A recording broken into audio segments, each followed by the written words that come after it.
Hey guys, Christina here and welcome back to my channel. In today's video I decided to share with you something a bit different that I'm very excited about.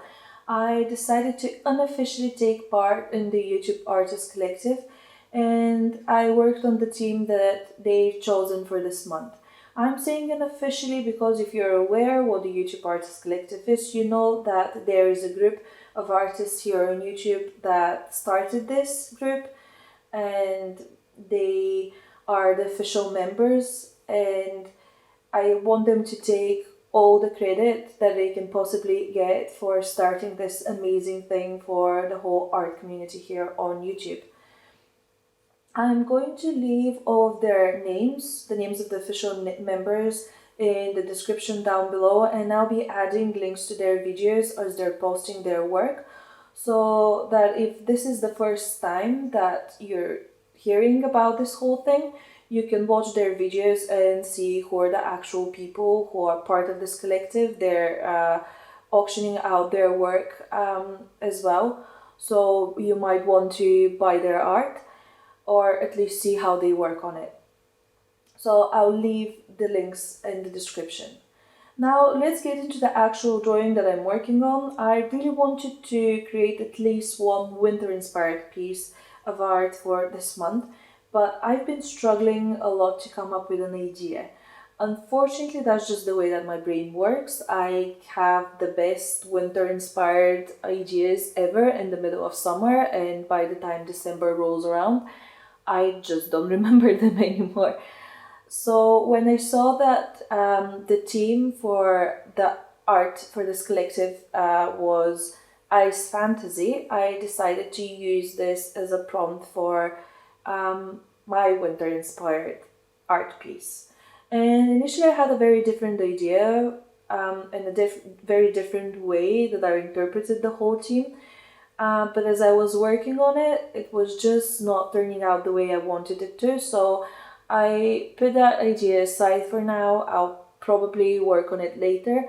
And I came up with something different for this theme. So I wanted to create this very ethereal nighttime scene that has a lot of, like, it brings a lot of, it brings a sense of serenity and peacefulness and tranquility, and wanted to have a wide range of different color lights that were kind of emitting from the ice and the characters in the scene themselves. And I guess I wanted to create this sense of magic and wonder. At the foreground of the piece, I wanted to have my two characters, that in this case are a polar bear and a girl, and they're sort of emerging from the icy water, and they're almost sort of dancing, sharing this really beautiful, peaceful moment. And I guess I was trying to put an emphasis on on the beauty of their relationship. So there's a lovely story behind this piece, I think, and I'll try and tell you really quickly about my thoughts and the story I came up with for the two characters, even though I don't usually do this, but I feel like this storyline is so far-fetched that no one's really gonna think of it, maybe. So I wanted to share it with you. Basically, my idea was that the girl is a representation of the ice that forms over the water. So she's some kind of magical creature, maybe a fairy, and that's just her job. She creates that ice and she lives under it, and she's kind of trapped beneath the ice. And then the polar bear used to be human, used to be a man actually, and one day, just by chance, he saw that girl under the frozen, under the ice in the freezing water, and they somehow fell in love. And obviously he was just a human and he couldn't go and spend time with her, and she was not really able to come out of the water from like under the ice and spend time with him. So in a moment of desperation and sadness, he kind of wished upon a falling star that there will be a way for him to spend some time with her and be able to be close to her. So basically what happened was he was enchanted, and once a year he will turn into a polar bear and he will be able to go and see her. And what is happening to her on that night is that she's able to get out from under the ice and be with him. So even though their relationship is still impossible and they didn't manage to change their fate completely and be together in the traditional sense, they are still willing to go through this. He's willing to give up his humanity and give up his ability to speak just so he can spend a few hours with her.